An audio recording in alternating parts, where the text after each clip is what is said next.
अमरावती जिल्ह्याच्या दर्यापूर पोलीस ठाण्याच्या हद्दीत एक अल्पवयीन चिमुकलीवर 19 जानेवारी रोजी अत्याचार करण्यात आला। या पीडित चिमुकलीला जिल्हा सामान्य रुग्णालय इरविन येथे रेफर करण्यात आले होते। मात्र यावेळी पीडित मुलीवर उपचार करण्यात विलंब करण्यात आला।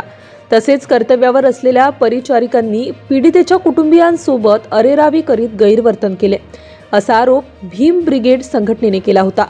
त्यामुळे या परिचारिकांवर कारवाई करण्यात यावी अशी मागणी त्यांनी जिल्हा शल्य चिकित्सक यांना 20 जानेवारी रोजी केली होती।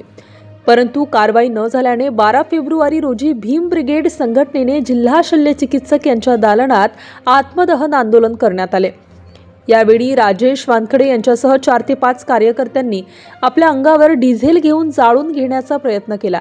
यावेळी उपस्थित पोलिसांनी तातडीने कार्यकर्त्यांना ताब्यात घेतले।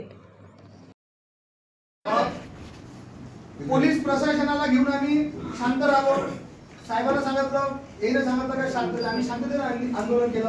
आम्ही म्हटलं काय, पण तुम्ही आम्हाला इतका अहवाल आम्ही आता उपसंचालकांना पाठवलाय। आता जे पुन्हा आले त्याने म्हटलं 2 मिनिटात निलंबित करून टाका। मला निलंबितचं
लेकरा